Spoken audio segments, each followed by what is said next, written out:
Hello everyone, welcome back to my YouTube channel. Section 378 IPC इस section में cover करेंगे, तो जानते हैं इसका डेफिनेशन क्या है। Whoever intending to take dishonestly any movable property, कोई भी जो है जिसका इंटेंशन डिसऑनेस्ट रहता है और किसी मूवेबल प्रॉपर्टी को out of the position of any person, किसी दूसरे के पोजीशन से बाहर करना बिना उस व्यक्ति से पूछे, मतलब उस प्रॉपर्टी को मूव कर देना, तो यहाँ पर कमिट हो जाएगा थेफ्ट कमिट हो जाएगा। तो इजी लैंग्वेज में यही बोला गया है यहाँ पर कि डिसऑनेस्ट इंटेंशन से कोई भी प्रॉपर्टी को यहाँ से वहाँ उठा लेना, उसका जो रियल पोजीशन है वहाँ से बाहर कर देना, और जो उसका रियल ओनर है उससे बिना पूछे, वो जिसके पोजीशन में है उससे बिना पूछे अगर आप उस प्रॉपर्टी को मूव कर देते हो डिसऑनेस्ट इंटेंशन से, और वो प्रॉपर्टी मूवेबल प्रॉपर्टी है, तो हो जाएगा यहाँ पर थेफ्ट कमिट हो जाएगा। अब एक्सप्लेनेशन थोड़ा देख लेते हैं। एक्सप्लेनेशन 1 बात करता है अटैच टू द अर्थ के बारे में, मतलब चीज़ें जो कि अटैच हैं अर्थ से, है ना। वो चीज़ जो कि अटैच है अर्थ से, जैसे कि पेड़ हो गया, पेड़ पौधे हो गए, ये चीज़ जो है अर्थ से अटैच है, तो यहाँ पर थेफ्ट कमिट नहीं हो सकता है।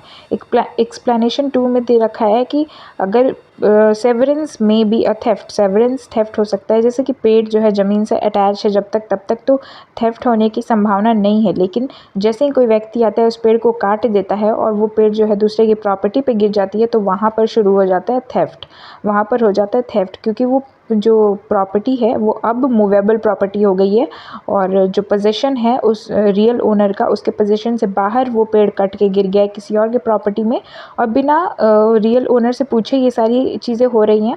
तो अब या फिर जिसके पोजीशन में है वो, अगर वो पेड़ किसी के पोजीशन में भी है, तो बिना उससे पूछे ये सब कुछ हो रहा है डिसऑनेस्ट इंटेंशन के साथ, तो यहाँ पर थेफ्ट कमिट हो सकता है। एक्सप्लेनेशन 3 बोला गया है एनिमल्स के बारे में, कि जैसे यहाँ पर आप देख सकते हो ऑब्स्टेकल शब्द का यूज़ किया गया है। ऑब्स्टेकल किसी भी चीज़ को प्रिवेंट करने के लिए। तो मैं आपको पहले बता दूं कि जैसे कि इसका पहले हम एग्जांपल लेते हैं कि जैसे मेरे घर में एक कुत्ता है और मैंने उसको एक रूम में रखा है, क्योंकि कुत्ते का बच्चा है छोटा सा, अभी इधर उधर जा सकता है, कहीं भी गुम हो सकता है, तो मैंने उसको रूम में रखा है, रूम का दरवाज़ा बंद कर दिया है। कोई मेरी फ्रेंड आती है घर में, बिना मेरे से पूछे वो दरवाज़ा खोल देती है डिसऑनेस्ट इंटेंशन के साथ कि इसका जो कुत्ते का बच्चा है वो जो है वो गुम हो जाएगा, वो बाहर जाएगा और मेरे प्रॉपर्टी में चला जाएगा और मैं इसको चुरा लूँगी। तो यहाँ पर यही है कि मैंने अगर ऑब्स्टेकल कुछ लगाया है किसी चीज़ को प्रिवेंट करने के लिए, आप उस ऑब्स्टेकल को हटा रहे हो विद डिसऑनेस्ट इंटेंशन, तो यहाँ पर थेफ्ट कमिट हो जाएगा। एक्सप्लेनेशन 4 बोलता है कि अब एक्सप्लेनेशन 4 भी बहुत रिलेटेबल है एक्सप्लेनेशन 3 का, कि जैसे आप मेरे पेट को, मेरे एनिमल को, है ना, कोई भी चीज़ कुछ ऐसा करते हो जिससे मेरा पेट जो है मूव करता है इधर उधर और इधर उधर चला जाता है, तो ये आप यहाँ पे थेफ्ट कमिट कर दोगे और आपकी इंटेंशन जो है वो डिसऑनेस्ट रहती है। जैसे कि एक एग्जांपल लेते हैं कि मान लो मेरे घर में कुत्ते का बच्चा है, आप क्या करे हो, आप पेडिग्री ला के उसको दूसरे घर से दिखा रहे हो, खिड़की में से दिखा रहे हो, बालकनी में से दिखा रहे हो, जहाँ पर वो जा सकता है, और जो कुत्ते का बच्चा है वो चला जाता है आपकी प्रॉपर्टी में, उसके बाद आप उसको चुरा लेते हो डिसऑनेस्ट इंटेंशन के साथ। ऐसा नहीं कि पेडिग्री खिला के वापस भेज देते हो, आप उसको वापस भेजते ही नहीं हो, रख लेते हो, मेरे पोजीशन से बाहर चला जाता है वो, आप उसको रख लेते हो और बिना मेरे से पूछे ये सब हो रहा है। तो यहाँ पर एक्सप्लेनेशन 4 यही बताना। एक्सप्लेनेशन 4 हो चुका है। एक्सप्लेनेशन 5 बोलता है the consent mention in the definition में बी एक्सप्रेस और इम्प्लाई, मतलब कि जो कंसेंट मेंशन किया गया है इस डेफिनेशन में एक्सप्रेस हो सकता है और इम्प्लाइड भी हो सकता है। तो let us take an example of this explanation. अब एग्जाम्पल में हम ये मान सकते हैं कि जैसे मैं हूँ और मेरी बहन है, तो मेरा कोई सामान है, जैसे कि सामान में मेरे पर्स में बहुत सारे पैसे हैं और मैं कहीं अपना पर्स छोड़ के कहीं बाहर चली जाती हूँ, तो मेरी बहन को शॉपिंग करना होता है, वो मेरे पर्स में से 500 रुपये निकाल लेती है। तो फिर मैं घर आती हूँ, तो ऐसा नहीं कि मैं उस पर चोरी का इल्ज़ाम लगा दूँगी और मैं ये बोलूँगी कि तुमने थेफ्ट कमिट किया है। यहाँ पर जो कंसेंट है, मेरे और मेरी बहन की अंडरस्टैंडिंग उतनी है कि अगर वो मेरे पैसे लेती है तो मैं वहाँ पे क्लेम नहीं करूँगी। तो यहाँ पे कंसेंट जो है हमने इम्प्लाइड दे रखा है, तो मतलब इम्प्लाइड कंसेंट और एक्सप्रेस कंसेंट डेफिनेशन में दोनों ही मेंशन किया गया है। अब इलस्ट्रेशन देखते हैं। इलस्ट्रेशन जो हमारे ए है कि ए जो है पेड़ काटता है और वो जेड के ग्राउंड पे कट के गिर जाता है। अब ए इसलिए काटता है क्योंकि उसकी इंटेंशन डिसऑनेस्ट रहती है कि मैं इसको जेड के पोजीशन से बाहर करके बिना जेड से पूछे इसको चुरा लूँगा। जैसे ही पेड़ कटता है वहीं पे चोरी हो गई, है ना। पेड़ जब तक इमूवेबल था चोरी होने की कोई संभावना नहीं थी, पेड़ कट गया चोरी हो गई वहाँ पे। बी जो है बी हमारा बोलता है कि आप अब ये कुत्ते मतलब ऊपर जो मैंने बताया था एनिमल वाला वो सेम बिल्कुल ऐसा ही है कि आप कुछ ऐसा करते हो जिससे मेरा एनिमल मेरा पेट आपको फॉलो करके वहाँ तक आता है, मेरे प्रॉपर्टी से बाहर चला जाता है विदाउट माई कंसेंट और आपका इंटेंशन डिसऑनेस्ट रहता है, तो फिर वहाँ पर आपने थेफ्ट कमिट करा है ना। उसके बाद हम देखेंगे अभी ये जो सारे रिलेटेबल हैं आप इसको समझ सकते हो। तो अभी हम देखते हैं हाँ ये हमारा एफ जो है ये हम देखते हैं। एफ जो है वो बोलता है कि ए फाइंड्स ए को एक रिंग मिलती है जेड के घर में, जेड के टेबल पे ए जो है उसको रख लेता है अपने पोजीशन में। तो यहाँ पर ए ने डिसऑनेस्टली उसको जेड के घर से चुरा लिया है, तो यहाँ पर ए ने थेफ्ट कमिट किया है। इसके बाद हम देखेंगे इलस्ट्रेशन जी। इलस्ट्रेशन जी बोलता है कि ए फाइंड्स अ रिंग, ए को रोड पे एक गिरा हुआ रिंग मिल जाता है जो कि किसी के पोजीशन का नहीं रहता है, किसी से पूछना नहीं है।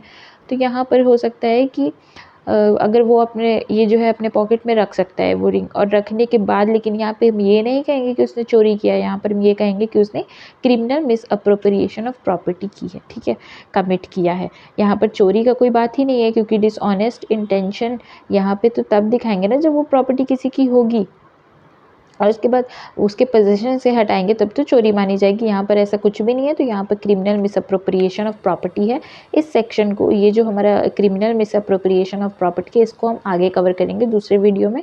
इसके बाद हम देख सकते हैं जो हमारा एच है, ये थोड़ा सा लंबा है लेकिन बहुत ही मज़ेदार है। ये इलस्ट्रेशन एच, इसमें दे रखा है कि एक व्यक्ति जाता है दूसरे के घर में, ए जो है जेड के घर जाता है, जेड के टेबल पे रिंग पड़ी मिलती है। जब ए जो है देखता है उसको रिंग पसंद आती है, वो छिपा देता है उसी के घर में, जेड के ही घर में वो रिंग को कहीं ऐसी जगह छिपा देता है जहाँ पर जेड को वो रिंग मिले ना।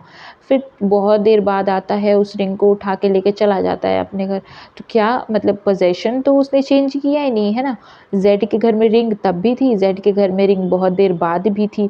जब तक ए वहाँ से उस रिंग को उठा नहीं लिया ए ने, तब तक तो पोजेशन तो चेंज हुआ नहीं था। तो क्या यहाँ पर थेफ्ट कमिट हुआ है? फिर उसने बाद में उठा के रख लिया, तो क्या यहाँ पे थेफ्ट कमिट हुआ है? तो यहाँ पर आप जैसा कि देख सकते हो कि थेफ्ट यहाँ पर दे रखा है, it's commit at the time first moving the ring. जैसे ही रिंग को पहली उठाया उसने टेबल से और उसको मूव कर दिया, थेफ्ट वहीं पे कमिट हो गया, ठीक है, थेफ्ट वहीं पे कमिट हो गया। अब इसके बाद देखते हैं, इसके बाद हम देखेंगे, इसके बाद ये सारे इलस्ट्रेशन आप पढ़ोगे तो आपको समझ में आ जाएगा, ये काफ़ी इजी है। इसके बाद एक इंटरेस्टिंग इलस्ट्रेशन है, ये जो हमारा एम है ये इम्प्लाइड कंसेंट के बारे में बताता है। ये देख लेते हैं कि यहाँ पर दे रखा है कि ए और जेड दोनों दोस्त रहते हैं। तो जेड की जेड की लाइब्रेरी रहती है, ए जो है जेड की लाइब्रेरी में जाता है, जेड की लाइब्रेरी से बुक उठाता है और इसकी इंटेंशन ये रहती है कि मैं पढ़ के इस बुक को रिटर्न कर दूंगा। तो यहाँ पर थेफ्ट कमिट नहीं होगा, यहाँ पर इम्प्लाइड कंसेंट है जो एक दोस्त ने दूसरे दोस्त को दे रखा है। इसके बाद एन है, ए आस्क चैरिटी, ए जो जेड ए आता है, मतलब घर में ए आता है और जेड की वाइफ से बोलता है कि हमें कुछ चैरिटी के लिए पैसे चाहिए। वाइफ जो है ए को मनी दे देती है, फूड दे देती है, क्लोथ्स दे देती है, जो कि उसके हस्बैंड का रहता है।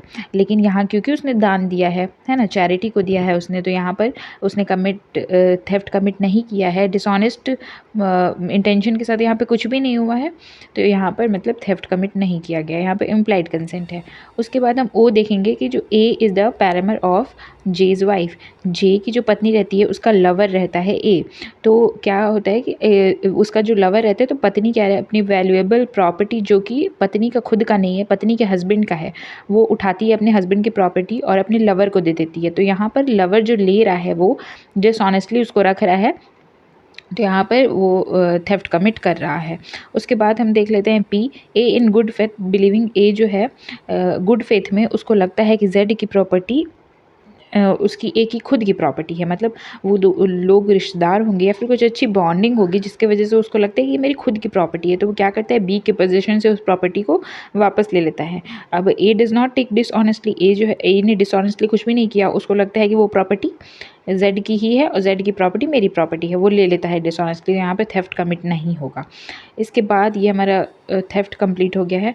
इसके बाद वाला सेक्शन है वो बताता है पनिशमेंट ऑफ थेफ्ट के बारे में, सेक्शन 379। अब यहाँ पर पनिशमेंट दे रखा है कि 3 इयर्स पनिशमेंट यहाँ पे 3 साल का पनिशमेंट होना है और फ़ाइन भी दे रखा है और बोथ दोनों ही दे रखा है।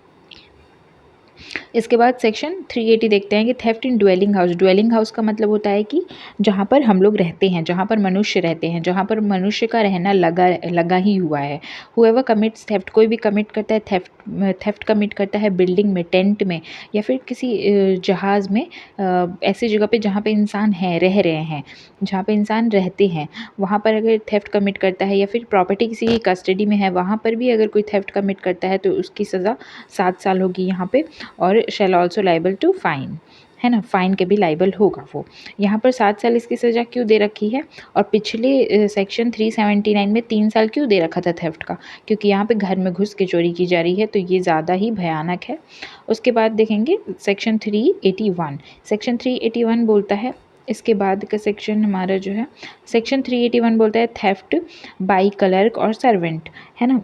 थेफ्ट जो है वो क्लर्क और सर्वेंट द्वारा किया जा रहा है अपनी मास्टर की प्रॉपर्टी में से।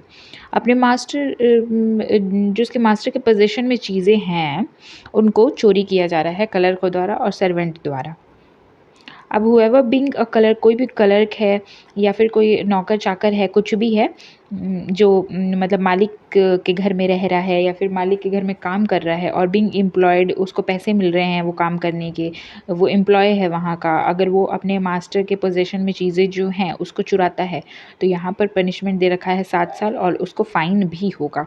सेक्शन 382 देखेंगे, theft after preparation made for causing. अब यहाँ पर थेफ्ट जो है वो प्रिपरेशन किया गया है कि मैं थेफ्ट करूँगा और जो लोग ज़्यादा चिक करते हैं तो वहाँ पर मैं उनकी डेथ भी कॉज कर दूँगा, उनको हर्ट कर दूँगा, उनको रिस्ट्रेन कर लूँगा, उनको इधर उधर नहीं जाने दूँगा कहीं भी, उनको एक छोटी सी प्रॉपर्टी में ही रख दूँगा रिस्ट्रेन करके। तो यहाँ पर 382 बोलता है कि कोई भी कमिट करता है थेफ्ट ये प्रिपरेशन करने के बाद कि अगर सामने वाला मेरे को रेसिस्ट करता है, थेफ्ट नहीं करने देता है, ऑब्स्टेकल बनता है मेरे काम में, तो मैं उसकी डेथ कर दूँगा, उसको हर्ट कर दूँगा।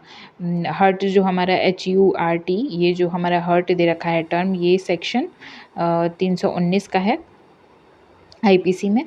तो यहाँ पर फियर ऑफ डेथ, तो मैं ये बता रही थी यहाँ पर कि थेफ्ट यहाँ पर कमिट हो रहा है प्रिपरेशन करके कि अगर मुझे थेफ्ट करने से रोका गया तो मैं सामने वाले की हत्या कर दूँगा, उसको चोट पहुँचा दूँगा, उसको रिस्ट्रेन कर लूँगा, उसको मारने की धमकी दूँगा। और उसके बाद अगर कोई थेफ्ट किया जा रहा है, और ये सारी चीज़ें किस लिए, ताकि वो इंसान इसको जाने दे, मतलब जो इंसान थेफ्ट कमिट कर रहा है उसको सामने वाला तो जाने देगा अगर ये सारी चीज़ें वो करेगा तो उसको पनिश किया जाएगा। थेफ्ट जो कर रहा है उसको रिग्रेस इम्प्रिजनमेंट होगी 10 साल की और फ़ाइन भी दिया जाएगा। अब ये सारी चीज़ें क्यों करते हैं लोग, धमकियाँ देते हैं, मारने का धमकी देते हैं, मार देते हैं, ये सब क्यों करते हैं, ताकि उनको आसानी से जाने दिया जाए। अब यहाँ पे इलस्ट्रेशन देख लेते हैं, जो सेक्शन 382 का इलस्ट्रेशन दे रखा है। यहाँ पे इलस्ट्रेशन में बोला गया है कि ए कमिट थेफ्ट, AZ की पोजीशन में जो प्रॉपर्टी है वहाँ पर थेफ्ट कमिट करता है, ठीक है। और कमिट करते वक्त उसके पास एक पिस्टल रहता है जो कि लोडेड रहता है पिस्टल, और वो पिस्टल इसी पर्पज़ से रखा गया है ताकि अगर Z मना करे तो उसको फिर हर्ट पहुंचा दिया जाएगा। तो ए ने कमिट किया है ऑफेंस अंडर दिस सेक्शन।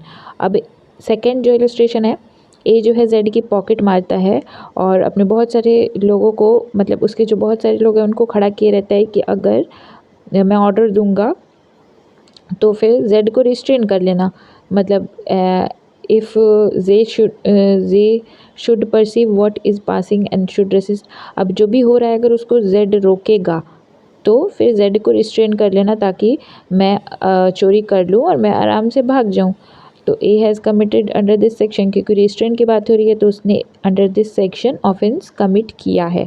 तो हमारे ये कंप्लीट हो गया है थेफ्ट, और नेक्स्ट वीडियो में एक्सटॉर्शन कंप्लीट करेंगे। वीडियो आपको पसंद आया हो और तो लाइक सब्सक्राइब शेयर ज़रूर करें और कमेंट करें, बताएं वीडियो कैसा लगा और मैं आगे की वीडियोज़ अपलोड कर दूँगी। Thank you for watching.